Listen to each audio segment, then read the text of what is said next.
In September 2025, a new chapter in global politics was written in Tianjin, China. The image of Modi, Xi, and Putin entering the Shanghai Cooperation Organization summit hand in hand was a bold signal. A new center of gravity is forming in the international system. This was not a meeting of convenience, but a convergence of conviction, a direct challenge to the West's unipolar dominance. The Tianjin Declaration, explicitly opposing unilateral coercive measures, codified this unity. President Xi spoke of a global governance initiative for a more just order. Putin reinforced a special partnership with India. Modi stood as a fulcrum, guided by sovereign interests. The message, the era of dictation is over. Dialogue among equals has begun. Russia's energy, China's manufacturing, and India's demographic and economic strength form a powerful triad. Their unity in Tianjin was a strategic masterstroke, resetting the global chessboard. The world watched as the established order was put on notice. Washington's attempt to strong-arm India with steep tariffs backfired spectacularly. The Trump administration's move, meant to punish India for buying Russian oil, only galvanized New Delhi's resolve. For India, affordable energy is a non-negotiable necessity, not a geopolitical bargaining chip. The tariffs pushed India closer to Russia and China, transforming the Tianjin summit into a landmark of resistance. The joint declaration was a direct response, promising coordinated pushback against American economic coercion. By trying to isolate India, Washington instead fostered a united front among the very powers it sought to divide. The lesson partnerships built on respect endure, while those forged through threats unravel.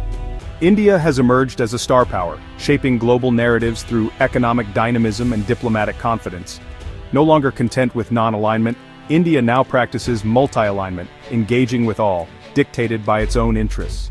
Its refusal to bow to U.S. pressure over Russian oil was a calculated assertion of sovereignty. This stance has inspired other developing nations to pursue autonomy amid great power competition. India's booming economy and growing middle class underpin its diplomatic ambitions. The old story of poverty is being replaced by one of opportunity and progress. Modi's foreign policy, guided by the world as one family, expands friendship, not hostility.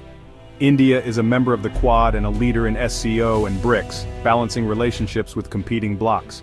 This pragmatic approach positions India as a central node in a complex, networked global order.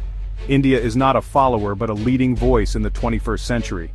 The Tianjin summit produced more than symbolism. It launched concrete steps to reshape global commerce. India, Russia, and China agreed to expand trade in local currencies, directly challenging the US dollar's dominance. Plans for an alternative payment system to bypass SWIFT signal, a move toward financial independence. For India, this is vital. Trade with Russia has soared, and a dedicated system shields it from third-party interference. Trilateral cooperation now extends to intelligence sharing and joint military exercises, deepening trust.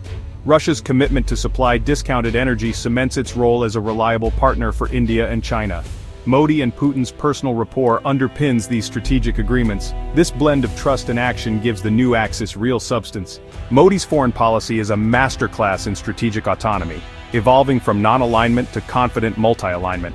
India stands with Russia and China against Western unilateralism, while remaining a vital US partner in the Indo-Pacific. This balancing act is a sign of strength, not indecision. The India-Russia partnership is resilient, rooted in history and mutual respect. India's approach compartmentalizes disagreements, allowing cooperation to flourish even amid friction. As India asserts its independence, other nations are inspired to do the same. The expanding circle of friendship is about sovereign cooperation, not bloc hostility.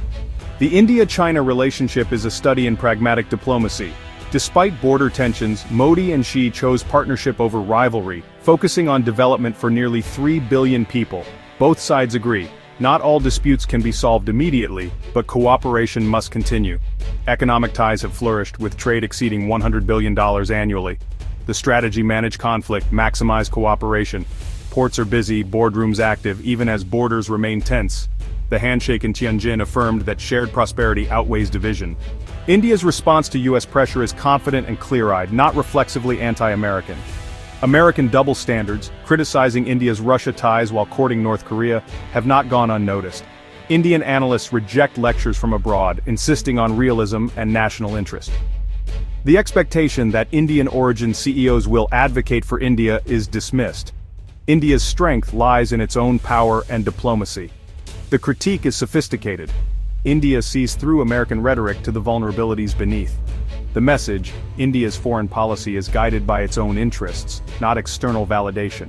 The Tianjin summit marked the rise of a new global paradigm, flexible, pragmatic, and multipolar. India, China, and Russia are co-authoring the rules of a new international order, challenging the old unipolar model. Their move toward de-dollarization and alternative financial systems could reshape the global economy. For ordinary people, this means more stable trade and less vulnerability to sanctions. The partnership is building a vast, integrated Eurasian space, contrasting with America's maritime strategy. This coalition is about convergence of interests, not rigid ideology. The significance, an alternative to Western-led frameworks, is now real. India stands as a star power and bridge between worlds, championing dialogue over dictation. The tectonic plates of power have shifted. The world must adapt to a more balanced reality.